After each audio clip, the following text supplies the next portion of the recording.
Especially ಈ video ಎಣ್ಣೆ ಕುಡ್ಕೊಂಡು ತನ್ನ ಹೆಂಡತಿಗೆ ಹೊಡಿತಾರಲ್ವ ಅಂಥವರಿಗೆ ಇದು.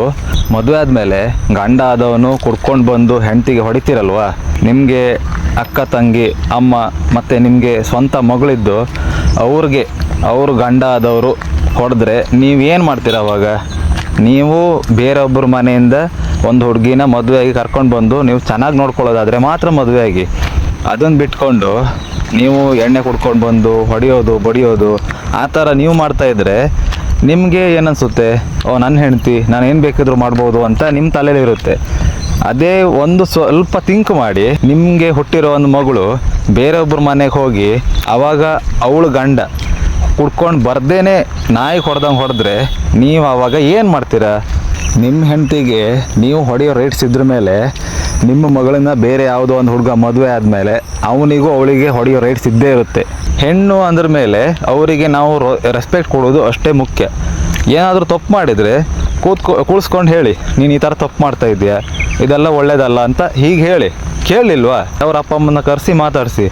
ಅದನ್ನು ಬಿಟ್ಕೊಂಡು ನೀವೇನಾದರೂ ಅವ್ರ ಮೇಲೆ ಪದೇ ಪದೇ ಕೈ ಮಾಡ್ತಾ ಇದ್ದರೆ ಅವರಿಗೂ ಬೇಜಾರಾಗಿ ನಿಮ್ಮನ್ನು ಬಿಟ್ಟು ಹೋಗೋ ಪರಿಸ್ಥಿತಿ ಬಂದರೂ ಬರ್ಬೋದು.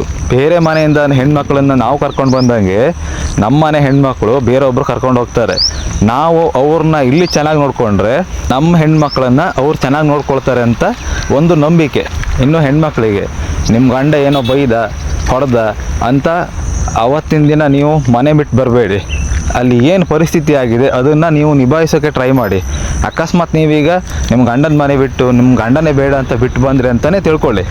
ನಾಳೆ ದಿನ ನಿಮಗೆ ಅಕ್ಕಪಕ್ಕದವರು ಇಲ್ಲ ನಿಮ್ಮ ಫ್ಯಾಮಿಲಿ ಮೆಂಬರ್ಸ್ ಅವರು ಅವಳು ಗಂಡನ ಬಿಟ್ಟು ಬಂದಿರೋಳು ಅಂತ ಈ ಮಾತು ಹೇಳಿದ್ರೆ ಆವಾಗ ನಿಮಗೆ ನಿಮ್ಮ ಗಂಡ ಇದ್ದು ನಿಮ್ಮ ಬೆಲೆ ಇಲ್ಲದೆ ಇರೋ ಥರ ಆಗುತ್ತೆ. ನಿಮಗೆ ಅನಿಸ್ಬೋದು ಅವ್ರು ಇಲ್ದಿರ ಬೇರೆ ಯಾರನ್ನೂ ಬೇಕಾದರೆ ಮದುವೆ ಆಗ್ಬೋದು ಅಂತ. ಎಲ್ಲರೂ ಒಂದೇ ಥರ ಇರಲ್ಲ. ಕೆಲವರು ನಿಮ್ಮನ್ನು ಯೂಸ್ ಮಾಡ್ಕೊಳ್ಬೋದು, ಇನ್ನು ಕೆಲವರು ನಿಮಗೆ ಲೈಫ್ ಕೊಡ್ಬೋದು.